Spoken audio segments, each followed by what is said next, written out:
At 11:15 a.m., air traffic control receives word that a plane has crashed into the sea off the island of Elba. It confirms their worst fears.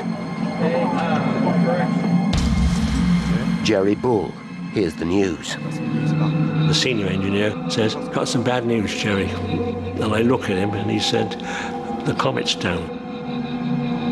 It's an emptiness. I don't know what else to say. You can't really describe it. It's just this numbness you get. And the next reaction, of course, is this something I didn't do? 12 p.m. Greenwich Mean Time. Chester Wilmot's family arrive at Heathrow Airport in West London to welcome the BBC reporter home. The day was sparkling. We arrived at the airport about 10 minutes before the flight. Pat Knight arrives with a friend after a 4-hour journey from Nottingham. She's looking forward to seeing Bernard again. 1,200 kilometers away, a small flotilla of fishing boats heads off the coast of Elba towards the crash site. At first, we saw nothing. Then we saw a flock of seagulls which were pecking at something. So we headed straight for the seagulls. And that was where the plane had crashed.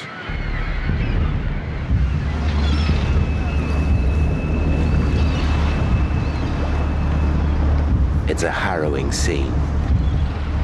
Bodies and debris float in the water. Among the carnage is a white wedding dress.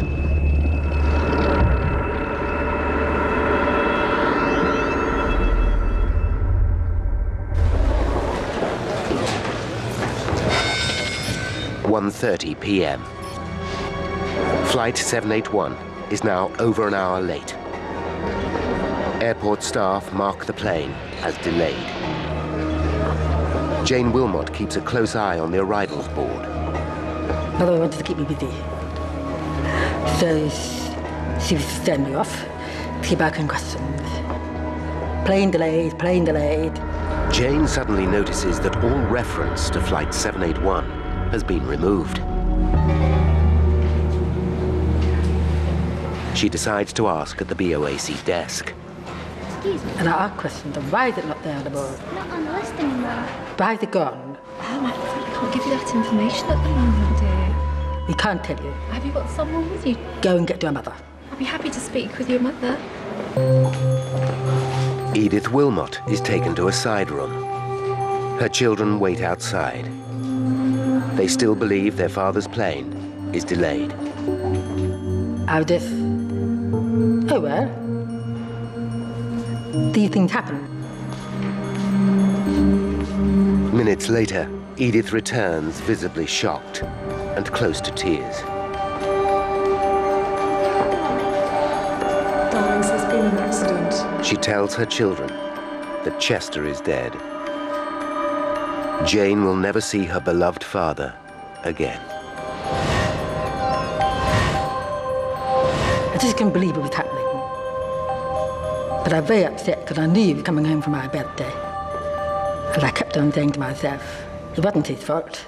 He wasn't the pilot.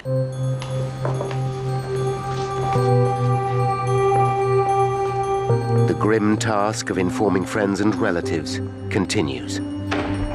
Patricia Knight can scarcely believe what she hears. We were told it had come down. They didn't know whether there were bodies found or not. And there was nothing we could do. In an instant, Pat's hopes for the future are destroyed.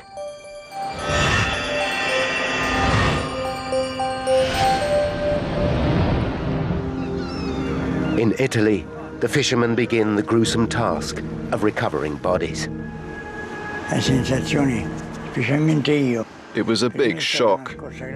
Every time we went near a corpse, we would shout, "Come over here, come over here," because they seemed still alive. Their eyes were open. But when we got near, you could see they were dead. In total, 35 passengers and crew die on board Comet Flight 781. 15 bodies are recovered.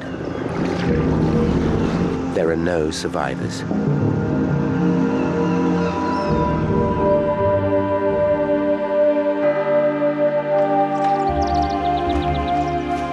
The dead are carried to a small chapel in Port Azzurro.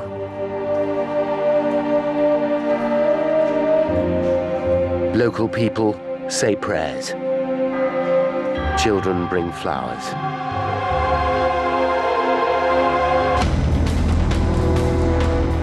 The horrific crash is headline news around the world. The question on everybody's lips is how could the most advanced airliner in aviation history just fall out of the sky? Was it a tragic accident or something more sinister?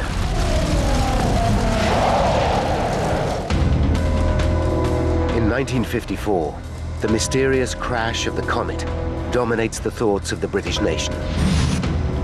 Within hours of the crash, a team of experts working for BOAC begin a technical examination of the comet fleet. They must discover if there's a flaw in the design or a manufacturing fault. Britain's position as the world leader in passenger jet travel depends upon it. The inquiry that follows will turn into one of the most complex and important in aviation history. Now, by going deep into the investigation, we can reveal the critical chain of events that caused the downing of Flight 781. Paul Withy is an aviation metallurgist. For 6 years, he studied the comet investigation and is an expert on this turning point in aviation safety. Withy knows that with no established protocol for air crash investigation, it was an epic task. The difficulties they faced as an investigation team was to develop a whole new series of techniques for looking into a major air crash. And they had to really invent tests, invent methods of doing things as they went along. But Withy needs to be sure that this landmark case actually did get to the truth. Now, for the first time in half a century, he will re-examine the vital evidence. If he discovers their findings are wrong, it will rewrite the history of air crash investigation. From the beginning, the inquiry team are faced with an enormous challenge. In 1954, the investigation team had no black boxes. They had no flight data recorders. They had no way of understanding what was going on in the plane at the time of the accident. Their best clue, the aircraft itself, lies at the bottom of the Mediterranean Sea.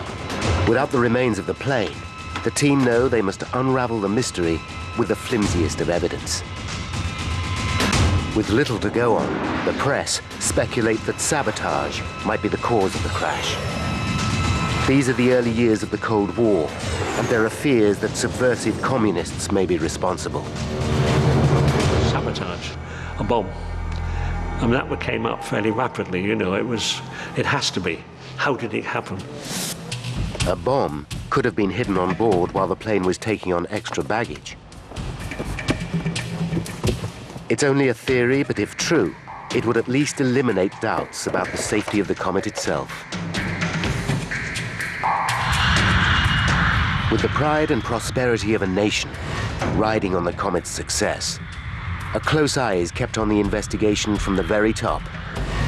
Winston Churchill himself. If saboteurs are responsible, the investigators know they must come up with hard evidence. They know that Flight 781 would have been flying at around 11,000 meters when something caused it to break up and fall from the sky. The Italian fishermen provide a few clues. I saw a huge ball of fire rotating, plunging into the sea. It left a huge, huge cloud of smoke. Captain Johnson, pilot of the Argonaut, deepens the mystery.